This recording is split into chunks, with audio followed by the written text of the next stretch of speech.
Okay, welcome back guys. So in the previous lecture, we saw that, okay, how to plot the basic graphs. If you are saying that x is greater than equals to 0, x is greater than equals to 5, y is greater than equals to 0, less than equals to 0, y is less than equals to -2, anything like that. So we know now how to plot these basic graphs. And why did we study them? In order to clarify these out. Okay, because these will be required. So now our main study will be how to plot this. For example, I have taken one example, random example. 2x plus 5y is greater than equals to 10. So this is my basic graph. Okay, so what is my if in place of this greater than equals to 10, if we had an equal to, so what would we have done? So we would have brought this into the main equation, y equals to mx plus c, and using our concepts of how to plot on y equals to mx plus c graphs told you in the earlier lectures, we would have gone into the next videos, right? I hope it is very clear. Okay, so now let us look into this concept. Okay, so similar for this one, can we say that, okay, 5y is greater than equals to minus 2x plus 10? Is this fine? Okay, now can we say that y is greater than equals to minus 2 by 5x plus 10 by 5?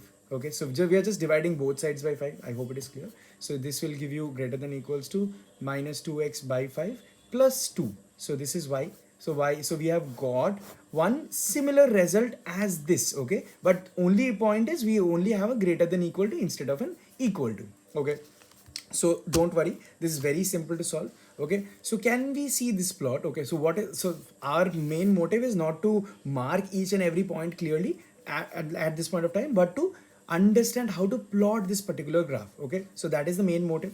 Okay, so let us see in this example over here. So let us draw this y-axis and x-axis as usual. Okay, so this is the x-axis, this is the y-axis. So forget about this greater than equal to sign for now, and think that is nothing but an equal to. Okay, so we will look into this problem as an equal to problem, and we'll try to plot a line. So if I look into this as an equal to problem and write down y equals to minus 2x by 5 plus 2. So can you see that it has a positive y-intercept? Okay, so this is plus 2 intercept over here. Let us mark this point over here. So this is the y-intercept where the line will pass through. And can you see that minus 2 by 5 is nothing but the slope? So what is the slope? Minus 2 by 5. So you have a negative slope. So you know negative slope means obtuse angle. I hope it is clear. So you will just draw a line like this. Okay, a random line, because it is an obtuse angle. I am not interested about what is this point. I am not drawing it according to the graph, but I just want to know the nature of the graph. Okay, that is my main point of study.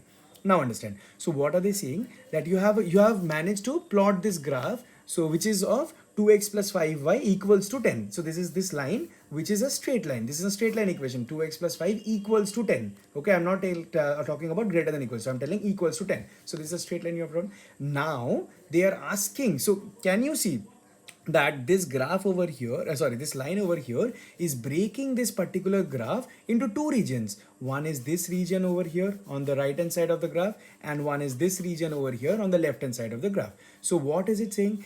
Any value which is less than y will be falling under this, which will be greater than this will be falling under this, because see, we are plotting y equals to something. So anything above will be on this side, anything below will be down, right? So what is my question? Greater than equal to. So clearly what will we do? We'll just take our pencil and shade this region over here. Why? Because this line, it is just demarcating that, okay, we have two zones in the graph. One is up, one is down, right? So y is greater than equal to. So this is clearly giving you a greater than equal to picture.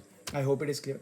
So this is how we will mark the zones. Okay, I hope it is clear. And so this is just a one inequality plotting inside a graph. Okay, so when we'll be studying two or more inequalities, I hope it will be much clearer. Okay, so we saw a negative slope region, how we drew this one. Okay, let us look into a normal example. Okay, so for example, if I say that y is less than equals to 5x plus 10, for example, I'm taking a simpler example. Okay, I'm giving you a direct form. So what is our first step? That forget about this inequality sign, write down y equals to 5x plus 10. Okay, convert this into format y equals to mx plus c. Can you clearly see that this is already in y equals to mx plus c format? Okay, that is very good. So you understand that this is m and this is c. That is your first step. For this step you will be getting a 1 mark. Okay, because you have identified this zone.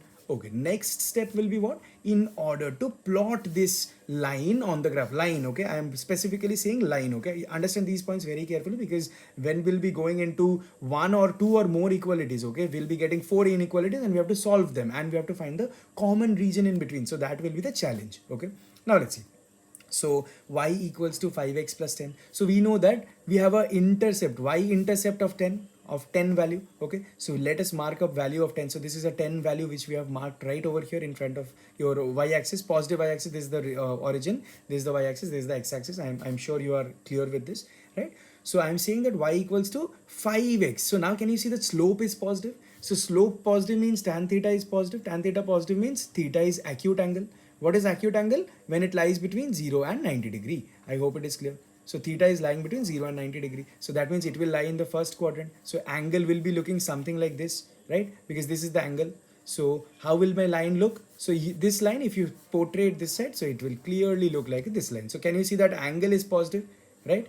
Even though it is passing, it doesn't matter if it passes through here, passes through here, passes through here. But my angle, which is always calculated from the horizontal x-axis, that should be giving you a positive 0 to 90 figure for positive slope. And for obtuse angles, 180 to 90 degrees, right? If you have an angle greater than 90, less than 180, so that will be giving you an obtuse angle, which will be giving you a slope like this. Can you see this is the obtuse angle over here? So this will be a negative slope because tan theta is negative for obtuse angles. All sine 2 coffee, all negative sine. Only over here, only sine is positive, right? So only sine is positive, rest all are negative. All trigonometric ratios are negative. Okay, I hope it is very clear. So have you managed to plot y equals to 5x plus 10? Okay, so can you see this is your graph? So let us take one more clearer graph. So this was your graph for y equals to 5x plus 10. Now look at the region. They're asking for y is less than equals to. Can you see that this line is breaking the graph into one part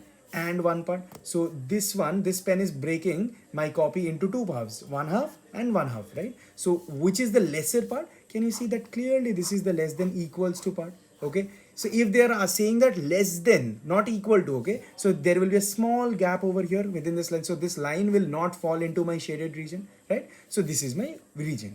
Okay, so I hope it is clear. Okay, and all these regions that we were studying till now, x greater than 0, y greater than 0, y less than minus 3, all these regions, and all these y less than equals to 5x plus 10, all these regions are unbounded regions. Okay, what are very important concept? What is unbounded regions? That there is no exit limit. Okay, it is, can you see that it is keeping on going towards some point? Okay, but there is no up limit which it is approaching. I hope it is clear. So these type of regions are known as unbounded region. What is a bounded region? For example, if you have two lines, okay, so can you see that this region is bounded between the coordinate axis and the two lines? So these type of region will be known as bounded region. That means it will have a boundary. Can you see 1 point, 2 point, 3 point? So the region is bounded within these 3 points A, B and C. I hope these concepts are very clear, right? Bounded and unbounded. See, I understand this will never be asked in your exams, but these are a very important concept for understanding linear progression.